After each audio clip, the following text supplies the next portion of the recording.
you don't come prepared, you don't give respect to who you're playing, you get beat. It's picked off at the 45-yard line, a diving interception made. For the second time, dating back to Pittsburgh, Baltimore is just short. I want to go back and rehash the season. I'm happy to do it. To me, in both of those cases, that gave us the best chance to win. I was holding back, honestly. We have a little bet going on. Turnovers versus touchdowns. Defense is kicking our ass. Caught at the 10, and Westbrook Akita's knocked down right at the line to make. I like the way the guys collectively smiled in the face of adversity. You have to savor these a little bit. These are special. It's just the first step in our goals. Hard-fought win. It's like that sometimes in December in the NFL when you're trying to make the playoffs. The Tampa Bay Buccaneers, the defending world champs, shut out at home. Yeah, we just didn't execute great, obviously. We're not going to win scoring no points. The kiss, though. The kiss was everything. What's going on, everybody? Welcome to First Take. Thank you for being with us. I'm Molly Karam, Stephen A., Michael Irvin off today, but don't you worry. You are in good hands. You got RC, Ryclock, Dan Orlovsky. Dan, for the full 2 hours. We ready. They wanted an upgrade visually for the show 100%. and content-wise. Okay. I thought it was going to be so you could say I was right about 800 times today because I know I'm going to get that from both of you. All right, let's do this. We begin with Sunday Night Football. The Bucs suffering more than one devastating loss yesterday. My goodness. In the Saints' 9-0 shutout of New Orleans, Sean Payton and the Saints have now defeated Tom Brady and the Bucs in 4 straight regular season games. Very rare. As for those devastating losses I mentioned, Pro Bowl wide receivers, Mike Evans has a hamstring, Chris Godwin a knee, both ruled out after their first half injuries. While running back Leonard Fournette exited the third with a hamstring. When asked post-game for any updates on the players, Coach Bruce Arians said this. Yeah, it was big. You know, obviously the young guys, I was hoping they'd step up a little bit more, the receivers. And overall, we just dropped too many balls, too. I mean, when we did have some guys open, and they did a good job playing. You know, they played that hard man-to-man, and we did not do a very good job of getting open. Tom Brady, 26 of 48. Yes, I said that right. 214 yards, 1 interception. Dan, are you giving him a break, though, because of the injuries? Absolutely. His stars weren't there. I mean, you talk about going into a game and not having Antonio Brown, who he hasn't had for a while. Then it goes one by one. Chris Godwin goes out, who he loves in the middle of the field. Mike Evans in those one-on-one matchups. And then Leonard Fournette, who's become an incredibly important and trustworthy part of their offense. And I think Bruce Arians kind of pointed it out. I thought that while those stars weren't there, the star that was there, at least one of them, Rob Gronkowski, did not play well. And that's a guy that I have pounded the table, as you have URC. Yeah. He's been such an integral part of their offense. 4 or 5 drops yesterday. And Bruce Arians said it himself. I counted 7 drops as an offense for this football team. Do I think that Tom played exceptionally well? No. Do I think that Tom was the reason this football team lost the game? No. And that's why I'm giving him the pass because, you know, quarterback, one, their offensive line did not block well, specifically on the right side. The right guard was attacked with protection with New Orleans. Credit New Orleans for that. 2, didn't have the guys in the man-to-man scheme when guys got to separate, guys got to win. There are so many clips in that football game where I sent it to our producers. No one's open. No one's open. No one's open. And I think Bruce Arians is telling us the truth. Listen, when we got open, we dropped the football, and versus that man coverage from New Orleans, we just didn't get open. See, but you can't give Tom Brady a pass. Listen, we always talk about the things that Tom Brady can bring to a team, whether it's leadership, right? Whether it's the ability to believe you can win in critical football moments or critical situational football moments because he makes the right play. We weren't asking Tom Brady to score 40 last night. You were asking Tom Brady to score 10 points. And whether that's Chris Godwin is down, whether Mike Evans is down, whether Rob Gronkowski is not playing well, Tom Brady has to find a way to manufacture 10 points. Tom Brady has to find a way to hold on to the football when he scrambles. He can't make the late throw to Chauncey Gardner-Johnson when he's trying to hit Miller over the middle as he's rolling out of the pocket. We've seen Tom Brady have these nights where he's under siege in the pocket, where his guys aren't separating outside, and he doesn't make the plays to help the team. If we're going to continue to say that he's the GOAT, right? If we're going to keep saying that Tom Brady becomes a part of your team and now he makes everyone around him better, he had to make people better last night. Now, this isn't to say that Tom Brady is the reason the Tampa Bay Buccaneers won the game, but he also is part of the reason that they lost. When it was time for Tom Brady to come up and make a play, especially late in the game, he did not do that. Well, no. If you are expecting Tom Brady at 44 years old to be this quarterback that creates stuff, that the eraser that I call him to overcome things, that's on you. That's not who he is. Tom Brady's the 44-year-old that when the receivers are right and there's the protection, this offense scores over 30 a game. Right. So you're saying that there's more quarterbacks in the league that can do Tom Brady's job than we give it credit for, right? No, I think there's more quarterbacks in the league that can overcome the deficiencies of an offense that we saw out of Tampa Bay last night. But I don't think there's a lot of quarterbacks in the league that can consistently operate and execute this offense when it's healthy, the way that Tom does, no matter what the coverage or the type of defense outside of Aaron Rodgers, who would have won that game last night with all those injuries? I think Patrick probably has a chance because his creativity, a healthy Lamar Jackson because of his creativity, probably Russell, but because of those, I'm sitting here going. So you're saying that those guys create, and that's the reason why they can do something different than Tom Brady can do outside the pocket. They can kind of mask the deficiency, but I'm not expecting Tom Brady to carry that offense. I'm expecting Tom Brady to elevate that offense when they're all there to an almost unstoppable level.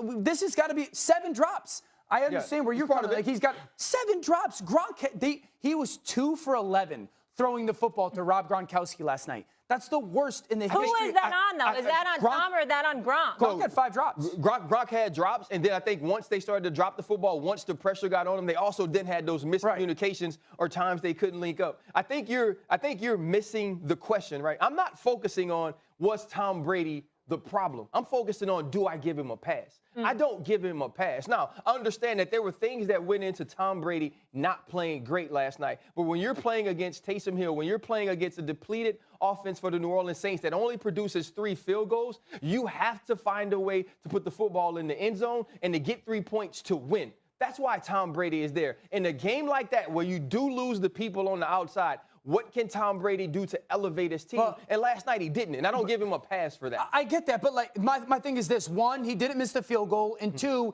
if 4 of those 7 drops happen, I do think they score 10 points, and I do think they win the game, and I think we come in with a different conversation today of, man, even though he didn't have Godwin and Evans and AB and Fournette, Tom Brady found a way to win the game at home in primetime television against the team that he has never beaten in the regular season. That's why I'm going, this is a pass for Tom Brady. He can't throw and catch it, like Giselle said years ago. Oh, really? So we're back on that? It's a pass for Tom Brady. We're back at the Super Bowl? So you're really putting it on Gronk if you're putting it on anybody. I said that this morning. I thought that, do I think that Tom played great? No, but I thought that the star was there. Gronk did not play well, but I'm putting it on all those guys. They didn't get open and they dropped the football. RC, talk to me about this. You saw those injuries. 3 big names. The silver lining, they can get AB back now. Which one is most concerning for you moving forward? Chris Godwin scares me. If we watch Tom Brady, he operates so well in between the numbers now with the Tampa Bay Buccaneers, and that's why Rob Gronkowski is so huge. When you look at the last few weeks and the volume that Chris Godwin has been getting, he's now getting that AB, getting that Rob Gronkowski comfort level with Chris Godwin. And he's the dude right now who's a top 5 receiver in this entire league. And when you look at Bruce Arians' offenses historically, the slot receiver is the guy that goes off over 90 catches for Hines Ward. Guy like Reggie Wayne with over 100, Larry Fitzgerald when he had him. And so that's where Bruce Arians likes to run a lot of football. And now Byron Leftwich has picked up there. And also Tom understands how to operate within those confines, especially in zone coverage or when he's getting some type of one robber. Chris Godwin has been the dude to actually create separation, which we saw last night when he got injured. And so to me, the huge thing is we get AB back next week. I think that's big. But in losing Chris Godwin, I think you lost somebody that has created more for Tom Brady and giving Tom Brady more easy throw opportunities than anybody else on this team has. He's going to be huge to get back. For me, it's Leonard Fournette, and I'm shocked that it's Leonard Fournette. I would never have said that 2 or 3 months ago, right? I agree with you that Godwin's an important part, but AB coming back is a big deal. But I think Leonard Fournette, 3 reasons why. The ability to run the football is the kind of the BYOB, be your own blocker type of mindset that he goes and gets some of his own yardage is a big deal. Hard yardage, for sure. Yeah. I think the trust that Tom Brady has in Leonard Fournette as a pass catcher is such an underspoken part of this offense that Tom Brady, not only out of the backfield, I remember a couple weeks ago in the communication at the line of scrimmage, he leaks out. Last night he catches a slant. For sure. Gets hit low, one gets high. You're right about that. And also like you're talking about stretching him out as a pass catcher, but also pass protection. That used to be a massive flaw of Leonard Fournette's. And for a quarterback that doesn't want people near him at all, Their protection is a big deal. I don't trust Ronald Jones, and I don't trust Vaughn, and I don't trust the Gio Bernard and that stuff. While Godwin's important, man, to not have your back, like your back next to you, standing in the shotgun all the time, that is a massive, massive loss. Hey, real quick before we move on, because I thought this was interesting. I really respect Tony Dungy, and I'm watching Sunday Night Football yesterday, and he's saying as far as AB, they shouldn't even be bringing him back, because Bruce Arians said 1 strike and you're out, and they are. Yes or no, do you think it's the right call to bring him back? Football-wise, yes. Of course. I've always been against Antonio Brown in my locker room. I've never wavered from that. So... Sorry, I said yes or no, and it's a tough one to do it yes or no. So for me, yes.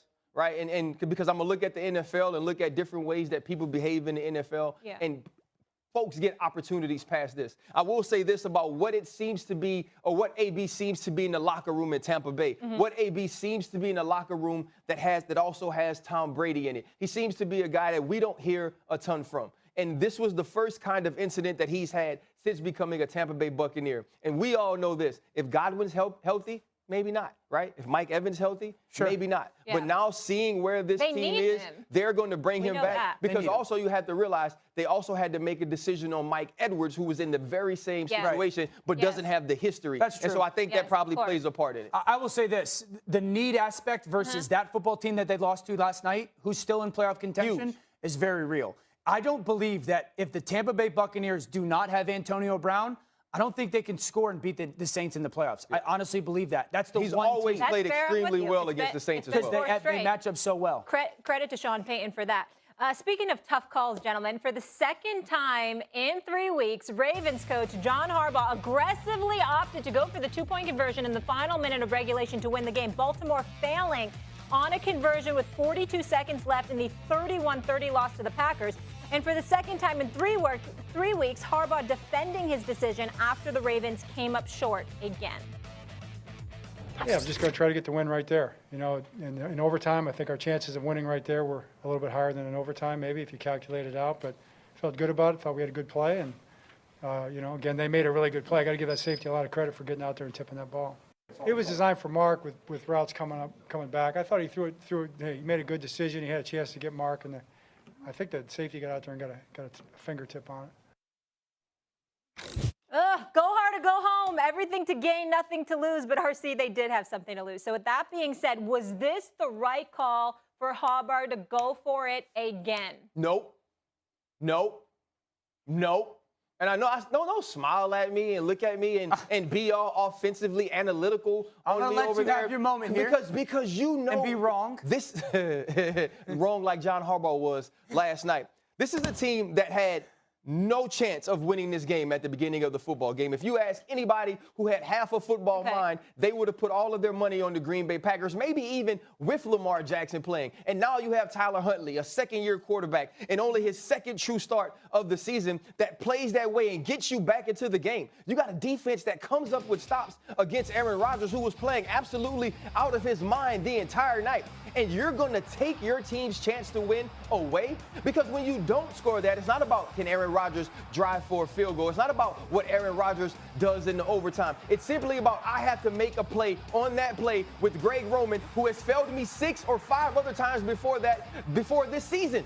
And so now we're going to roll out, isolate the field, put Mark Andrews one-on-one with a cornerback, and now have Darnell Savage sprint to him because that's the play we choose. It was the wrong decision to go for 2, and it was also the wrong play call. Last time they did it against the Pittsburgh Steelers, I felt that wholeheartedly. You're losing defensive backs. You got a quarterback in Lamar Jackson that isn't playing well. Take your shot at winning it and be done with it. That was not this team. This was a team that was playing with confidence, a team that was playing with momentum. You made the mistake of not going for 2 to touchdown before. So don't compound that by making another mistake. This was a bad call by John Harbaugh in a year where he has been the coach of the year in many aspects. All right, so going for 2 when you're down 14, that's the conversation, first of all, is that's why teams do it. Because if you score that first touchdown when you're down 14 and you go for 2, let's say you get it. Now you only need an extra point to win if you score a second touchdown. If you go for 2 and don't make it, if you score your second touchdown, you can still go for 2 to tie the football game.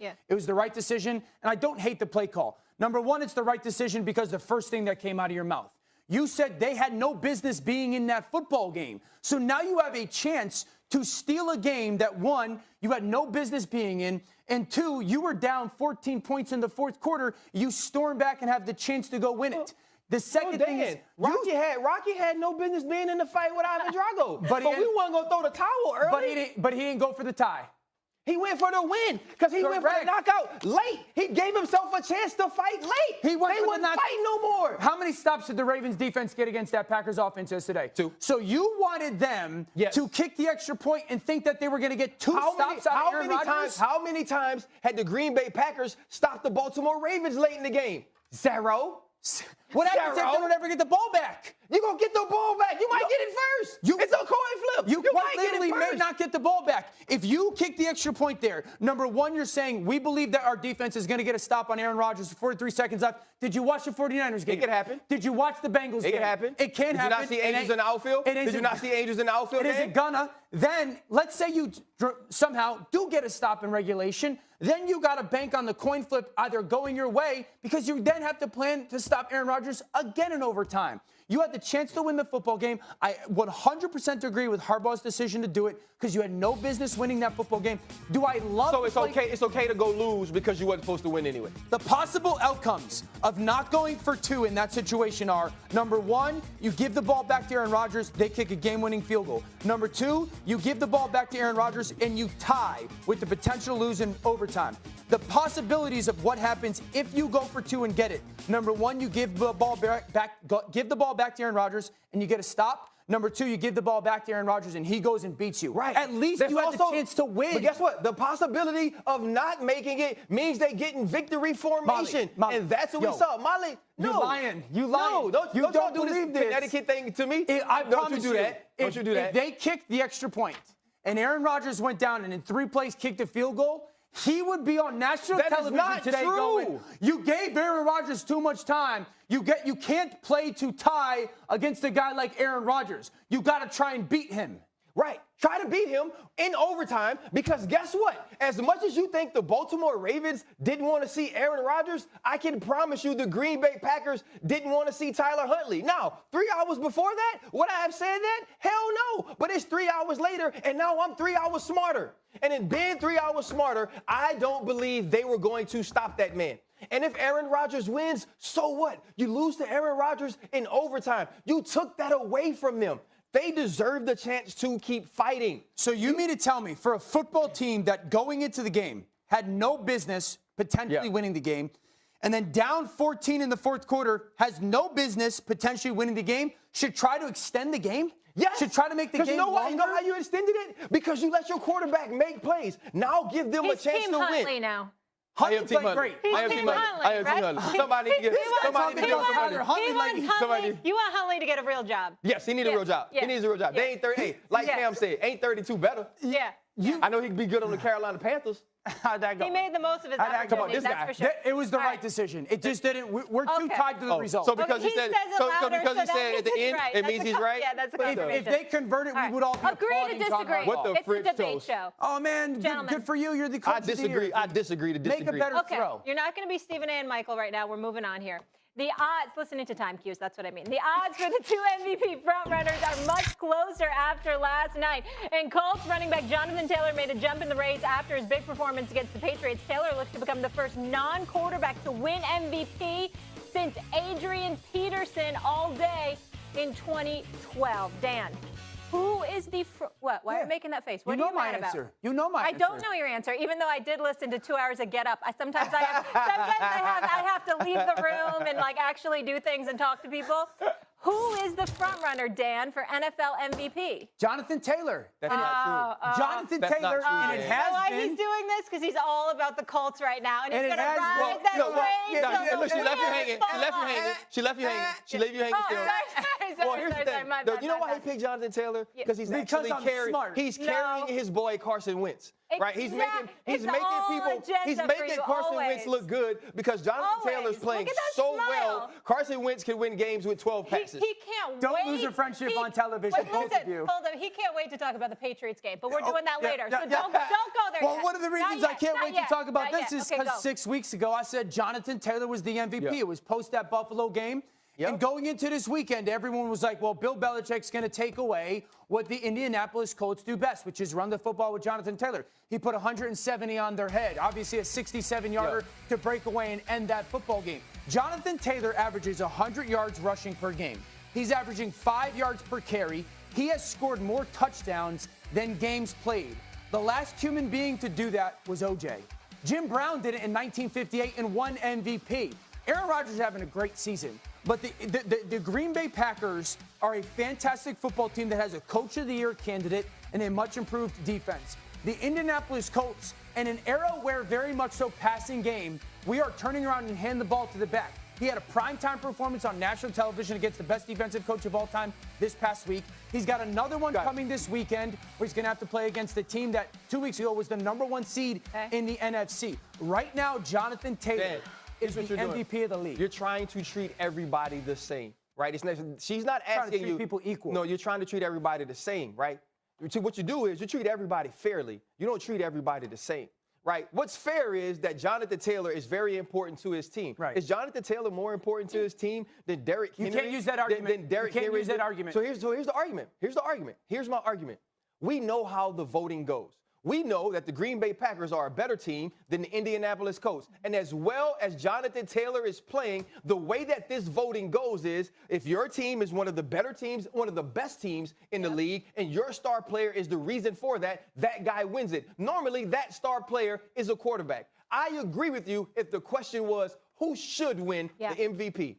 But who the front runner is for the MVP is Aaron Rodgers. It's Aaron Rodgers because when he's played, his team's only lost 2 games. It's Aaron Rodgers because the numbers say it, the film say it, and the wins and the losses say it. There is no quarterback in the world playing at a higher level than Aaron Rodgers is. And sometimes it's accidentally on an accident. This man is making throws that nobody in the world is making. He's complaining about his toe, yet running for first downs when he needs to, creating plays to get Aaron Jones open. And you can say whatever you want about this dude and how you feel about the way he's conducted himself as a person this year. But when it comes to a player, this has been the baddest man on the planet, and I ain't even Stephen A. Time out. Time is out. Okay. No, it's not that, because there's a couple things I want to get to from what you said. First of all, where I'm not with you is what Ryan said. An 8-6 record, not going to cut it. And we know this is a quarterback's award. But hold that thought. Okay. Hold it. Humans are voting on this, correct? Don't you think folks are going to be bitter about Aaron Rodgers and the whole immunized comments? Don't you think that is going to be held against him in this? Well, to answer that question, if they are, shame on them. You're voting for football, not for a personal congeniality or whatever. This is not Walter Payton Man of the Year. Just saying, do I think do you think it's going to factor in? People are impressionable. I agree with that, and they might hold it against them. I'll go back to the 8-6 record, though. The first 5 games for Indianapolis were the 5 hardest games to start a season in the history of the NFL. Monty, that's why when they were 1-4, I said, dude, watch out for the Colts. They're a very, very good football team. I need to pull it up right now. No, you definitely said on NFL Live. Yeah. I actually watched upstairs. Their first 5 games are the hardest 5-game stretch to start a season in the history of the NFL. So the reason that Seahawks, Rams, Colts, Dolphins, Ravens? Yeah, to start a season. Okay. To start a season. That's before we knew some of them teams stink. Like Miami. Okay. Right. And also, that stat worked then. Carry on. But here's my thing. The reason they've climbed themselves out of that kind of hole they dug, outside of good, consistent quarterback play, was that Jonathan Taylor has become the MVP of the NFL. That's the reason why they dug themselves out of the hole. You can't use. Excuse me? You can't use... It was great quarterback play. Okay. I said very good. You can't use most important person. That's the quarterback. He's going to touch the ball every play. So we can't use that. Most impactful, most dominant. Daniel, we're not talking about what I can and cannot So you agree with me. I just want you to say that. No, I think... You agree with me? I think that you are right. He should be the MVP. Okay. But that's not the question we were asked.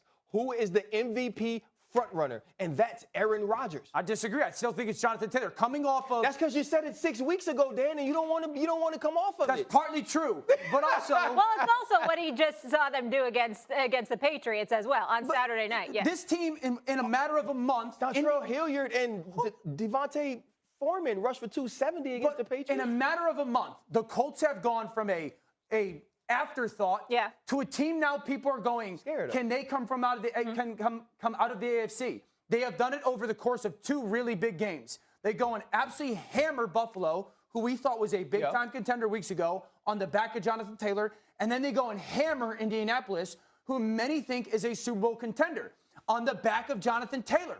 That right there is the definition of MVP. They have beaten 2 of the best teams in the conference with the run game and have climbed into potential playoff seeding. Yes. It might be on the back of Jonathan Taylor, but it is on the arm of Aaron Rodgers. Bro, I don't know if you remember what this offense looked like against Kansas City without Aaron Rodgers. See, I'm by myself there. That offense I did not think looked terrible against Kansas City. They just didn't score in the red zone and had two missed field goals and 2 giveaways. I don't think that offense looks terrible against Kansas City. And by the way, a lot of offenses have looked terrible against Kansas City the last 7 weeks. RC needs to take a moment. I'll just ask you this really quickly before we move on. Race. Oh, that's what I was going to say. So Tom Brady's out. My guy Brady's out. I think it's a 2-man race because Brady's schedule is super, shutout, and it's super light in the back end. Or the Aaron, they're fighting for the 1 seed now, so his play is going to be big. And then again, Jonathan Taylor this weekend against Arizona. Indy wins, and he has. I think he goes for over 200 this weekend. I know you're hype about this. How about the Detroit Lions? Let's go, Snoils. Blew out the Cardinals. Their 2nd win of the season. Let's go. Arizona's certainly missing their star receiver, DeAndre Hopkins. The Cards have lost 2 straight after a 10-2 start. Detroit is the 4th double-digit home underdog to win outright this season, most in any season since the 90s. The Lions win, coupled with the Jags' loss to the Texans, moved the Jags into the driver's seat for the #1 pick in the draft. Our analytics have the Jags with a 56% chance at the #1 pick, and the Lions are at 23%. RC, are the Cards cooked without D-Hop? See, you framed the question in a way to give me an out. I don't think it's about D-Hop. I think this is the team that we kind of saw last year, the team that I was hoping that they were running from and learning from, a team that starts out with their hair on fire and then eventually. Don't be slick. Ma, you see how he's trying to wordplay? Answer the question. I work with Stephen A. Smith from way too many years. Are the Cardinals cooked without D-Hop? I don't know where you're going with this all around the mulberry bush. Well, first off, as I immunize my answer, right? I'm going to answer it. Why? Were you wrong on this? Why? No, I wasn't wrong on anything. I just don't think that was a D-Hop issue yesterday, right? We've seen this team play without D-Hop. They played without D-Hop and without Kyler, and they went on the road and won 2 NFC West games. This is a Cliff Kingsbury thing. This is a Kyler Murray thing. This is a bad body language thing. This is a team that didn't feel like once they got into a dogfight with the Detroit Lions, like they wanted to swing, like they wanted to go toe-to-toe. I told you on Get Up. This was Tyron Woodley late in the fight against Jake Paul. This team ain't won it no more. And when you watch a team play in this way, when you watch a team start to give up offensively, that ain't got nothing to do with D-Hop. That has to do with the people that are on the field. Now, this is what we got to see. Last year, when this started happening to this team with D-Hop on the field, Cliff Kingsbury had no answers. He had no adjustments. He had no way to motivate this team to get them to play differently. So is it Vance Joseph and his defense without J.J. Watt that can't seem to stop a run? Right? Is it Kyler Murray who steps up and stops sitting alone, stops being upset when he throws an interception and goes chase and tries to make a tackle? What person on this team, on this squad, what coach on this staff steps up and says this won't happen again? To me, this is not about D-Hop. This is about who the Cardinals have been. The Cardinals have started cardling. Right? And so now we have to figure out if they are who we thought they are. I agree with a lot of what you said, but my answer is absolutely they are cooked without D-Hop. And my rebuttal to you is simply this. Whether you saw this past weekend or not, if the Arizona Cardinals had a healthy DeAndre Hopkins, do you still believe that they would have a chance to win the NFC? Yes. Yes. Right. And so do you believe right now? That's with seeing D-Hop and seeing it look different than it did last week in the loss as well. But that's simply put, even though what we've seen the past 2 weeks happen, the Rams hammer them and the Lions hammer them. If they had DeAndre Hopkins, I would go, I still think they can. I still think that if they don't play, no, if they had Hop, you just said you think they could. No, I'm saying I don't if the games look the way that they look. I would still sit here and go, you know what? I think DeAndre Hopkins is special enough. I'd be concerned about their run defense, yes. But the fact that, one, their offense lost an identity. 2, Kyler looks like he's trying to find a guy. What did I tell you? Double off-target throws when he doesn't have him there. And more 53% of the time he's getting first downs when D-Hop's on. I said it. We said it on Thursday. On the gridiron. Damien Woody, shout out to Wood. I'm going to call you out here. Was like, no, I still believe in them. That's disrespectful to DeAndre Hopkins. He's one of the best receivers in the league. For us to think, I agree with that as well. Think, well, losing him is not a big deal. They don't have an identity on offense. Kyler doesn't know who to turn to. I think they lost leadership. They lost dependability. They lost reliability. They got punched in the face. They're going to get punched in the face again this weekend. So I, too, agree with you that D-Hop is important. D-Hop's one of the top 5 wide receivers in the league. Yeah. But what if we talked about this entire season with the Arizona Cardinals? We talked about the Christian Kirks, what A.J. Green means to this team, what Zach Ertz can now mean to this team in between the numbers, Rondale Moore and his versatility being sort of a Percy Harvin type back, kind of the Deebo Samuel of this offense. Like, where are all those things? We can't say that all those things were important. We can't go back to the Rams game early on in the season when Jalen Ramsey had D-Hop on lock and then watch what James Conner was able to do. Watch what the other skilled players were able to do. They got the people. Now, if they got the people and they just ain't making it work, that's on them. So that's not on D-Hop. So what do you attribute that to then? Well, if it's not the lack of D-Hop, why don't you trust them? Well, because those people now have to play different roles. You know, A.J. Green became the 1 yesterday. Right. He was playing the 2.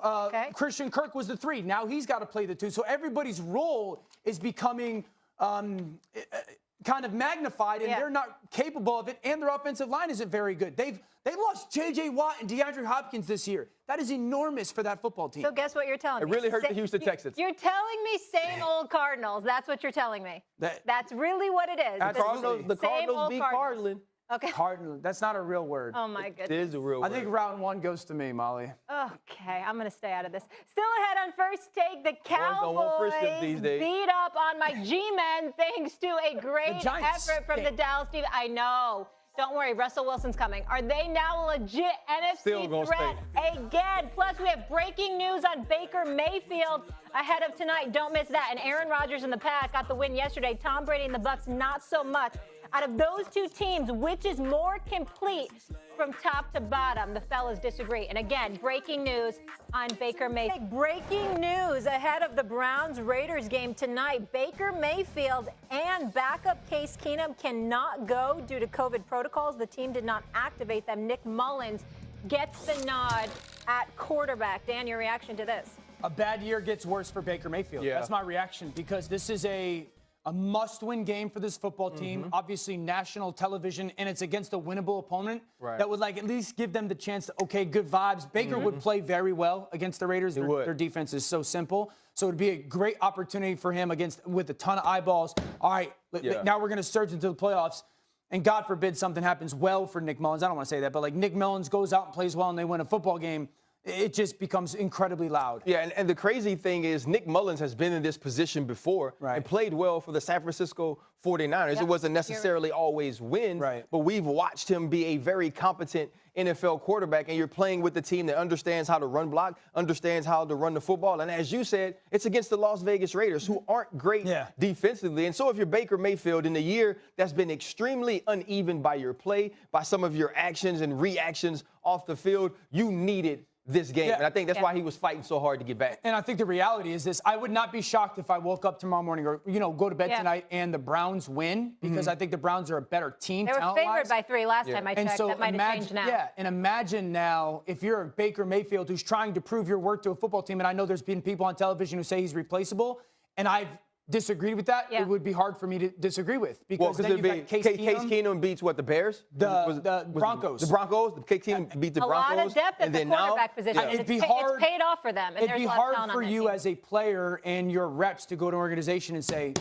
this is your guy, when they could go, we got 2 guys who have done this, led us to a 2-0 victory. Yeah, you know what they'll say then? This is our guy for this price. Right. So we could continue to build around him and carry him in the ways we need to. And that's a hard thing to swallow for a franchise. For sure. This season did him no favors in a contract. It's been an absolutely disastrous year. Let's get to the Giants game, or as First Take calls it, that'd be the Cowboys game. Don't look now, but the Dallas Cowboys are rolling after blowing out my New York Football Giants Sunday for the 3rd straight win. The defense continues to shine after having 3 interceptions and a fumble recovery. The offense still a work in progress, but maybe a team bet between the offense and defense for the rest of the season will make them pick it up. It's touchdowns scored versus takeaways created. Dak, talk to me. We have a little bet going on. I'll let everyone know. Defense is kicking our ass, but it's turnovers versus touchdowns that we created this week, and they obviously won this one. But we'll make sure that they carries over. And yeah, they're doing a great job getting the ball. Front sevens attacking, back ends getting their hands on balls, and it's impressive. It's great to be a part of. But as I said, we've got to reward these guys with touchdowns, and we'll make sure that we'll keep rolling it over, so we'll figure it out at the end of the year, you know. Yeah. Great celebration, hopefully. Hey, whatever gets you going. So Dallas jumps to second in the NFC following Tampa Bay's loss to New Orleans. Dan, do you view the Cowboys as legit threats in the NFC right now? Absolutely not. Not with the offense as average as it's been over the last 2 months. We got a body of work with this offense is average now. I think right now they don't their run game is very simple. They don't pull people enough. Their tight ends are getting beat in their run game. I don't think they're explosive enough in the pass game. CeeDee Lamb's dropping the football on a too consistent basis. Now, I thought Dak was better within the pocket yesterday, but still should have had 2 balls intercepted. The late fumble in the game, 2 weeks in a row. A mistake with the football brings a team, or at least gives them life back in the game. So their offense, in the last 75 drives for this offense, they've scored 15 touchdowns. Ooh. That's 27 in the NFL. 27. Wow. Yeah, that's real. That's over that's 2 months. So that's why that bet's dumb as hell. Right. That's what. I'm not a huge numbers person, but that really tells a lot. When you put it in perspective, that is unbelievable. There's no way that an offense should score less touchdowns than a defense should get takeaways on a week by week basis. Now, I think I lean towards saying that defense is that good that they can carry them, but then my football brain tells me, no, don't do that. Right. Because once they get into the playoffs, that defense is so dependent on takeaways, and they're phenomenal. Playing teams that don't do that, though. They're not. Aaron Rodgers ain't gonna give you the ball. Tom Brady in the playoffs is not gonna give you the ball. I don't think Matthew Stafford is gonna give you the ball like that. And so that's why I go, can that defense be that great without getting those takeaways? And I don't trust that, but it's more because I think their offense right now is average. Yeah, so I'm going to do my best to not get mired down in what the Dallas Cowboys have been offensively the last few weeks. Okay. When we were preparing for this, I was like, you know what? Nah, this team can't contend. And then Dan gave a great argument because he's actually right in everything that he said. And the more he talked, the more I started leaning towards, you know what? They actually might have a shot. Because you started talking me into the defense. You started talking me into a team, and then you said, you know, Tom Brady's not going to really give you that ball. Well, they created multiple turnovers when they played Tom Brady. They created multiple turnovers when they played Patrick Mahomes. They created multiple turnovers when they played Mac Jones, when they played Justin Herbert. And so this isn't a defense that I think carries you because they're stingy. This is a defense that carries you because they're opportunistic. And to say that they can't be contenders is to say that we believe this is who Dak Prescott is. And even though Dak Prescott doesn't want to admit that this is a slump, even though Jerry Jones got on TV or answered the question and he said, you know what? I wouldn't say it's a slump, but like if you say it's a slump, then it could be a slump. What an accent. You know what I'm saying? And so he sounds like the coach from the water boy. Well, that's what, I'm a mud dog, bro. I'm from Louisiana. And so when you look at these things and where this team is positioned, they can be contenders. Dak Prescott can play better. CeeDee Lamb can play better. Ezekiel Elliott can get healthier. Now, I also ask you, and I tasked you with this question early on, Dan. Yeah. Where's the onus on Kellen Moore? Right, this is an offensive coordinator that you love. This is an offensive coordinator that you said throughout the whole season is going to be the hottest ticket for the next head coach of whether it's the Raiders or whatever team will be looking for a new head coach this year. Right. What is he going to do now that Dak is not maybe playing at the same level? Now that CeeDee Lamb isn't playing at the same level? Ezekiel Elliott is banged up. If you believe in him and the things that he could change, then you can believe that this team is a contender, especially seeing the way the Cardinals and Tampa Bay have played recently. Well, I agree that Kellen Moore's not been great. Trust me, I text Kellen, you know, and I just get like smiley emojis back or something like that. Pull people more, this and that. But this would be, this is a question. You're not prepared for this question. If we're going to say that there's 5 teams in the NFC playoffs that we feel really good in right now, that 5 teams are the Rams, Tampa Bay, Green Bay, Dallas, and Arizona. Those are the 5 teams that we think are in. Which one out of those 5, where did the Cowboys rank in offense performance right now that you believe in their – do you believe in their offense more than the Rams? No. Do you believe in their offense more than Tampa? Nope. Do you believe in their offense more than Green Bay? No. Do you believe in their offense more than Arizona? Yes. So that'd be the one team that I think I trust in them a little bit more. You might change Tampa Bay. We're going to have breaking news. How about San Francisco? You believe in their offense more than San Francisco? I do. I believe in San Francisco's offense more. I believe in San Francisco's identity more than I believe in the Cowboys' identity. Okay. I don't believe in their ceiling more than I believe in the Dallas Cowboys' ceiling. And we've seen them play to that level this year before. Now, listen, I'm with you. When I watch this team right now, and I watch them just offensively, right, if I'm taking the all-22 and I'm watching the side of the ball that I have to prepare for, I'm like, But then you watch the games in totality, and you see what DeMarcus Lawrence is now, right? You see what Micah Parsons has been able to do. Anthony Brown worries you, right? No because, doubt. you know, I feel like teams walk into the game and it's check 30, right? And so you worry about that. But this defense has given this team, at least to me, opportunities to be in every football game. Can the offense Hold finish? up. We're not glossing over this. You believe in the San Francisco 49ers more so than you do in the Dallas Cowboys? Offensively, yes. I think that offensively, to your point, I believe that they have an identity. I believe that they get 2 guys on their football team that I will take over anybody offensively on the Dallas Cowboys.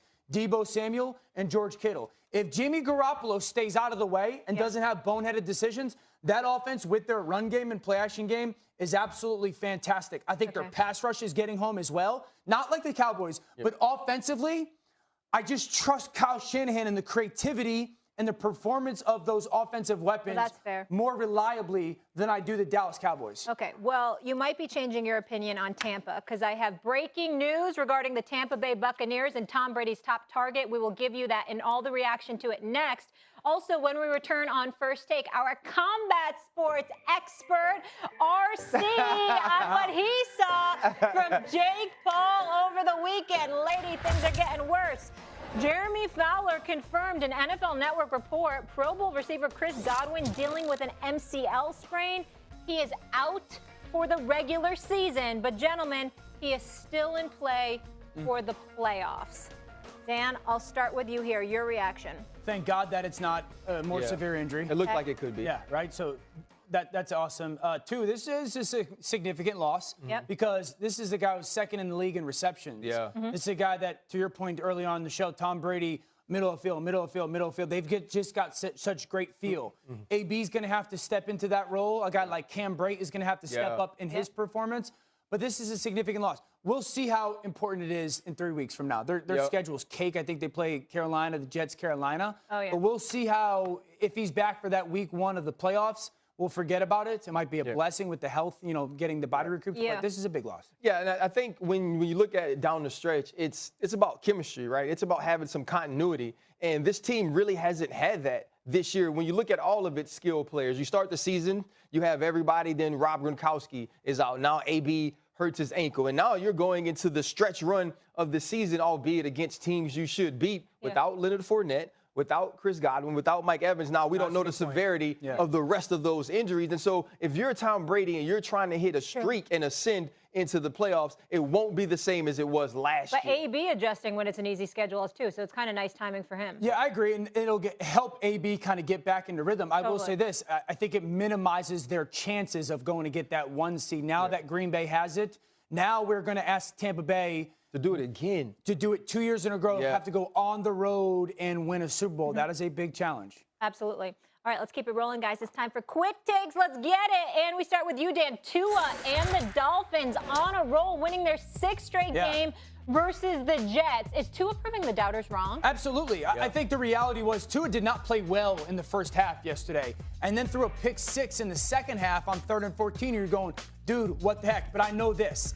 He has guided them to 6 wins in a row, from 1-7 to 7-7. He had some big-time ball placement throws yesterday, and then threw a game winner with like 90 seconds to go on 3rd down in the red zone to Devontae Parker. So by no means was it his cleanest performance, but I will say this. They were down at home and found a way to win a football game that they shouldn't have as the game was going on. Okay, in case you didn't know, RC, also a UFC aficionado. He's got the podcast with DC, Daniel Cormier. This one's for you. What do you make of Jake Paul knocking out Tyron Woodley? I mean, if you look at Jake Paul right now, so it's been Nate Robinson, it's been Ben Askren, And now Tyron Woodley. Now, Tyron Woodley is a dude with a wrestling background. He also hasn't knocked out anybody since like the mid-2000s, 2014, 2013. But when you see, UFC champ. But when you see a right hook land in that manner with that type of violence, you have to start taking Jake Paul seriously in this sense. He's training hard. They had a head clash early on in the fight and he was cut. And a lot of times you don't know what someone will do when they start bleeding. So at least from being a childhood YouTuber to the situation of taking boxing seriously, you have to take his knockout of Tyron Woodley in the same exact manner. Listen, they bought that house in Puerto Rico. It's working out for them. I'd like to take a page out of that playbook. More often than not, these past couple of seasons, the Saints just seem to have Brady's number. Does Tampa still have what it takes to reach the Super Bowl? Plus, Baltimore mounted a comeback, but ultimately Aaron anymore. First take still ahead on this Monday. RC Steelers. Ryan, they just won't go away. Did that game say more about Pittsburgh, or should we be done considering the Titans as a threat? The MVP race appears to be down to 3 men. We've got Rodgers, Brady, and Jonathan Taylor. Did it just become a 2-horse race after Brady's dud last night? And Urban Meyer speaking out, comments you've got to hear. Does he look even worse now? All that is ahead. But first, gentlemen, I have new Super Bowl odds for you. For the first time since Week 5, Kansas City, Super Bowl favorites. How about them apples? Followed by Green Bay, Tampa Bay, and New England. RC, are you on board with this? Listen, everybody in Kansas City hates me because I said weeks ago that Patrick Mahomes was broken. And then, I said, like sometimes broken things get fixed. And he actually hasn't really been fixed unless he's been playing the Las Vegas Raiders. And then we get to see in the fourth quarter of this game last week against the Los Angeles Chargers, we saw 2019 Patrick Mahomes. We saw Travis Kelce make the huge plays we hadn't seen in a very long time. And if you look past the last 7 weeks, 14 points was the most they'd given up as a defense coming into this game on Thursday night against the Los Angeles Chargers. And that's without Willie Gay, that's without L'Jarius Sneed, and that's without Chris Jones, who is their best defensive player. And so when you look at this team and you start to think to yourself, oh, holy crap, I remember that number 15. I remember that number 87. I get it. I get it why you feel this way. Because more recently than we have seen from these other teams and historically is that Patrick Mahomes has shown up more than the Green Bay Packers, Aaron Rodgers has shown up in the playoffs. And so that may be the team you take over him. Patrick Mahomes has played better in some of these playoff games than we saw Tom Brady play last year. And I think when you start to get a little feeling, right, you get a little reminded of what Patrick Mahomes could do. It started to feel like me making picks. It started making it feel like me making picks on Friday. You just sometimes end up being right. And right now, when you look at this team and what they're doing defensively and just the fear, right, of being wrong that Patrick Mahomes might be back, that's why this team gets elevated to where they are. Plus, playing in a more like convoluted AFC, but not as top-heavy, as the NFC is. All right, couple things. Okay. My favorite is the Green Bay Packers. Okay. But I did this mistake on Get Up this morning, and I did it again. We're 63 minutes into the show, and this is my favorite. Can we put Ryan on camera? Thank you. This camera suit is, he's been right here. You see the hint of the red. I'm going to direct the show. Put it right here so they can really see it. That's there you go. That is my favorite camera suit. Merry Christmas. This is my. He's in the holiday spirit. It's so good. Look Thank you very much. I look boring with my suit today. This looks spectacular. Underdressed, and I'm disappointed in myself. I sometimes wear bombers on Monday. It just so happened. Monday you're supposed to bring your A game. In the gym, no, though. Monday you're supposed to be in the A game. I did get the 4:30 workout in. See, more important. But I fell off with the wardrobe. I'm taking the Green Bay Packers is my favorite, and I'm the same person who said because of the offseason drama, I did not think they were a championship caliber football team this season. Thought championship caliber roster. But the way this team has fought through adversity, changing at offensive line, different positions, multiple different starting fives up front, but they continue to win football games. Yeah. We talked about Aaron Rodgers. He's playing football at quarterback better than anybody in the NFL right now. I think it's the best we've ever seen him play. They're healthy on the perimeter, which is a big deal. One of the main reasons I think or two main reasons why I like the Packers more. I think they're going to be at home. I don't think somebody is going to go in there for a second year in a row and beat this football team, mainly the Tampa Bay Buccaneers. Two, I think the diversity of their run game makes me trust their offense a little bit more than the Kansas City Chiefs. And their defense is so improved, and that's without Kenny Clark yesterday. Without that's Jair. without Jair. That's without Zadarius Smith. And those guys are going to come back. I just believe that they're I get it. Like, I want to rely on the past and the reputation of the Chiefs offense, but I think you haven't seen it. I agree with that. They're a top 7 or 8 offense, but if you take out the 2 games against the Raiders, they're like 16th in the NFL.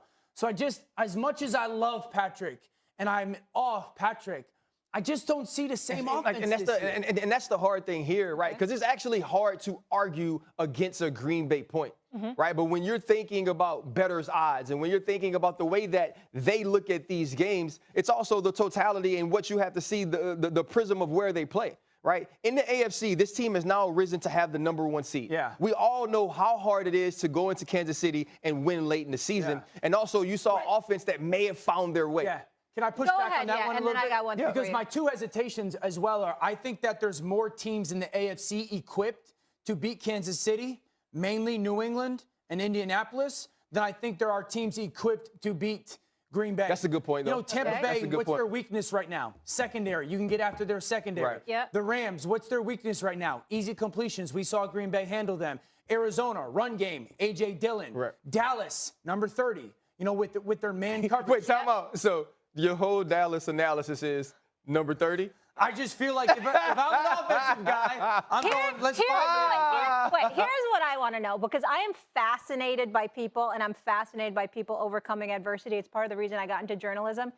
Who do you think has a bigger chip right now? Who do you think wants it more? Is it Patrick Mahomes because we wrote him off?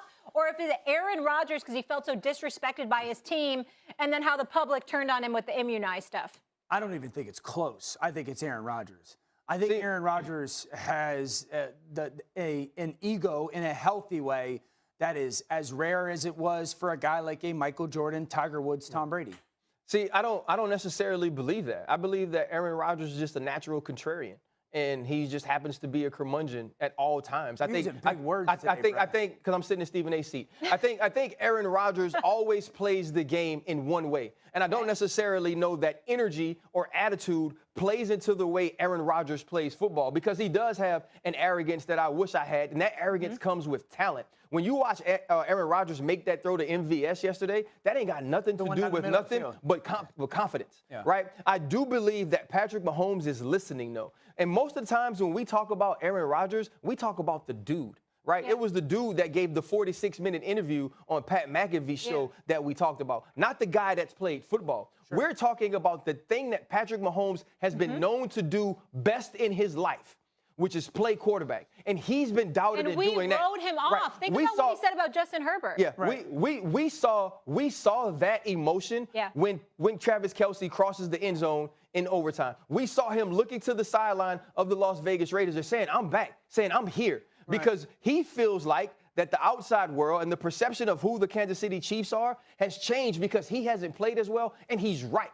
And every time that he has to come on after a game and say, you know what, the defense did that, the defense did this. For the last 7 weeks, he's been singing a different tune, and he's had to sing his whole career. I think he wants it more than Aaron Rodgers or anybody else. Armchair psychologist right now. I'm with RC based on that. Argument. Yeah, I think it, and I also think that's part of the reason I asked the question. No, I think it's a good argument. I don't know if I think Aaron is incredibly content. Yeah, you know, I don't need it. I don't think Aaron is obsessed with winning. I think Aaron is obsessed with greatness. Perfection, for sure. Right? I agree. You know what I'm saying? And so I think Aaron, he's going to continue to play at a 1% level. And if they don't win it, I think he's at peace. I really do. I think he's going to say, did everything we could. It's time to move on. And Mahomes is not at peace. No, I think that's fair. I think that's a fair argument. But that being said, it doesn't mean the play has to vary because of that, though. Correct. Yeah. I haven't. But then if you say that, you can't put him in the Kobe conversation. Who? Aaron Rodgers, in terms of that mindset, Mamba mentality. Yeah, maybe he doesn't have Kobe would have never been cool with that. assassin, that killer mindset, but he does have that obsessed with greatness mindset that those guys share. But maybe not that. But I still think, because I've seen this Green Bay Packers team this year, I can't just continue to bank on the Chiefs of the past. Yeah. But and think about this, though, Dan. Until this year, that's all we've ever done. Right? Like go back to the Super Bowl. I think you might have picked Tampa. I'm not sure. But like a lot of people picked Kansas City and said, we know the Tampa Bay Buccaneers are better, but they have Patrick Mahomes. And I just feel like the way the defense is played, right, when they're healthy in Kansas City, and just getting a glimpse of old Mahomes. Whose defense do you take? Green Bay or Kansas City's? I take Kansas City's. Whose offense I take Kansas City. I take Green Bay's. I think that'd be a good Super Bowl matchup. I think I would somewhat agree with that, but then I would say, what quarterback do you take? Oh. Just made up a new segment. Guys.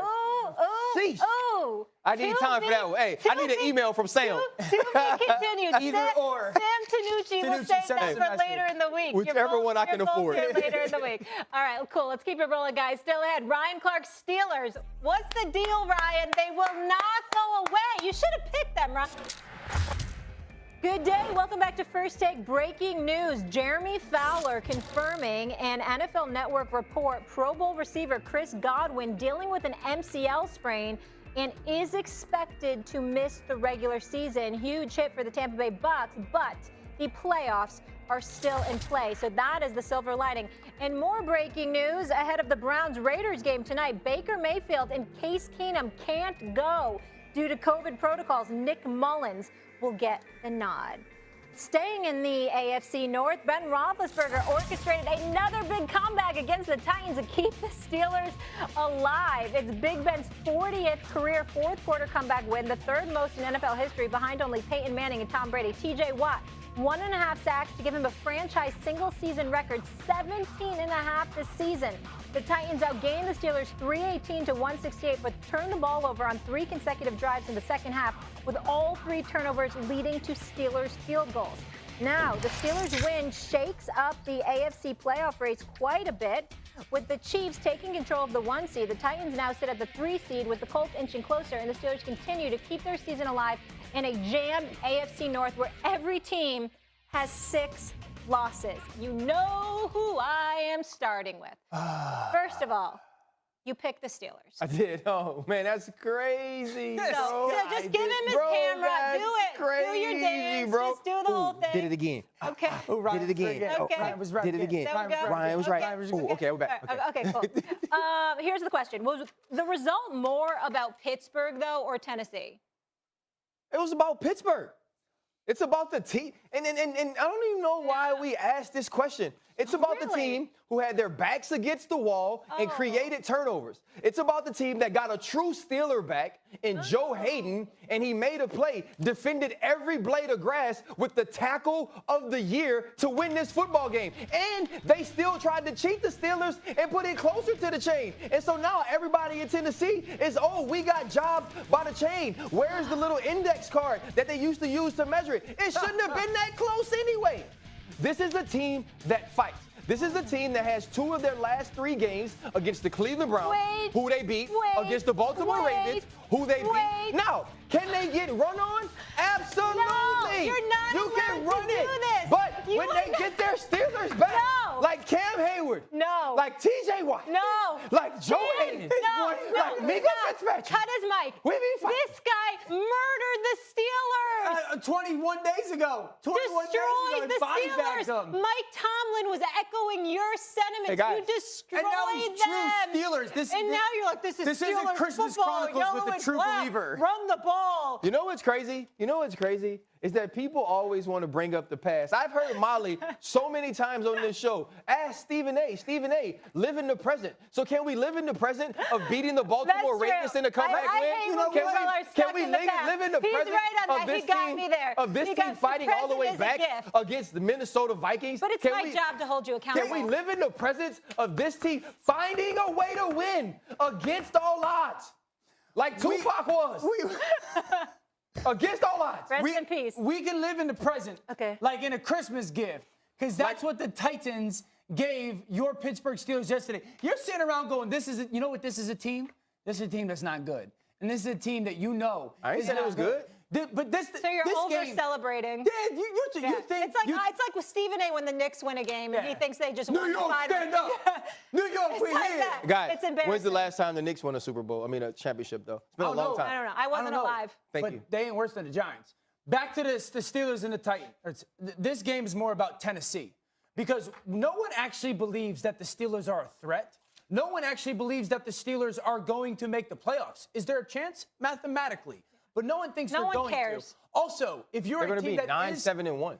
if you are a team that is, you think they beat the Bengals this weekend? They played Chiefs, actually. Do you think they beat the Chiefs this weekend? Probably not. Okay. But we beat the Browns and the Ravens already, Dan. So this is a team that if you are in the AFC playoffs, you want in. This offense is painful to watch. Ben did not orchestrate a comeback. They got a comeback given to them by freak giveaways. The Titans are a team that we thought that was a legit contender. Injuries have derailed with Julio Jones, A.J. Brown, and Derrick Henry. They are not explosive on offense. This is a team that was going to lose at home to a team that is the worst explosive offense in the NFL that is tied with the Houston Texans, if not for a toss-up on third down turnover, if not for a fumbled snap, they lose the game at home. And you have a different tune this morning with it. I have a question, Dan. What? Right? Don't you have to go win games even when you're given gifts? Right? Like, even if you're giving gifts, if you're giving turnovers, you have to make plays to win football games. No, on both the turnovers that Chris Boswell kicked 40-plus yard field goals. Dan, you were on the team that didn't win a football game. You alone should know how hard it is just to win one. You didn't have to catch just to win one. And so now, What's up, we're going to. Huh? I thought we weren't going in the past. I don't like the way that Dan's trying to poo-poo what they did, what they were able to do. Listen, I understand. I'm not sitting here and looking at this team and watching the film and saying to myself that this is a good football team. What I'm saying is they're a football team that is finding a way to win. I talked about The Art of War, right, this morning on Get Up. And that's a book that Coach Tomlin would always quote from. I'm not smart enough to read it, right? And so he would always quote from that book. And he talked about being able to work in quiet, right? Being able to excel in the quiet, but also being able to excel in the chaos. This team is in chaos. And nobody has found ways to help a team win in chaos the way that Mike Tomlin has. That's the reason why they've never had a losing season. I believe that they can win 2 out of the last 3 games. And in winning 2 out of the last 3 games, this team will give itself an opportunity to be in the playoffs. I know people want to play them. Hell, Dan, I'm 77 years old and wearing a Christmas suit, and I would pick to play the Pittsburgh Steelers. But that does not mean that watching them play yesterday, watching them fight yesterday, even though they have deficiencies in winning, is not about them. I'm not questioning their effort and their. It's about them. I can respect the effort in the throwback Steeler type of game. I'll ask you a question. Are they actually finding ways to win, or are the team that they're playing with finding ways to lose? A W is a W. Answer the question. They finding ways to win because they win. The Titans found a way to lose. You're dancing. Okay, no, I'm not dancing because here's what I'm going to say. I'm not dancing, right? You find a way to win. Deontay Johnson comes up big against the Baltimore Ravens. Yeah. You play the Minnesota Vikings. You do things to win late. Why do they lose that game? Because the Vikings found a way to win with a great play by Harrison Smith. In this game, the Tennessee Titans had to find a way to win. The Tennessee Titans were driving. Joe Hayden made a play that did not allow the Tennessee Titans to win. And so we could play the semantics and the logistics with the turnovers and the fumble snaps and all of those things. But in the end, somebody got to make a play. If Joe Hayden doesn't make that play, the Pittsburgh Steelers don't win the football game. I'll give you that, yes. And I thought Minka was great as well. Joe Hayden, I'll give you that. That at least had moments when it looked like an old school Pittsburgh Steelers performance. Yeah, they're not good like that. But to say that these performances aren't about them and they're about other teams, we have to say that in the NFL, it is about you. When you find a way to win 7 of your games and you're a team that's this deficient in talent on the offensive line, Coach of the Year? a team that's – I don't think so. No, I don't think so. I think you got to put John Harbaugh, you got Matt LaFleur, you got Bill Belichick has done an amazing job. Other coaches have done better jobs than Coach Tomlin for sure. But keeping this team afloat, keeping this team in the fight, when we can see the glaring deficiencies, is huge. That's fair. Now it's we. That's cool. Now it's we. No, we, like all of us could see the glaring deficiencies. Okay. Not we as in Pittsburgh. I thought you meant now you were claiming Pittsburgh because they're winners. Now you claim them. Okay, cool. Dan, I told you you should have believed in the Colts. I told you should have picked them. It's been one of the most dominant seasons you'll ever see from a running back. Jonathan Taylor has been unreal. Can he carry them to a Super Bowl? And what's up with the Pats? Plus, what did Urban Meyer say over the weekend? And did those comments make him look even worse?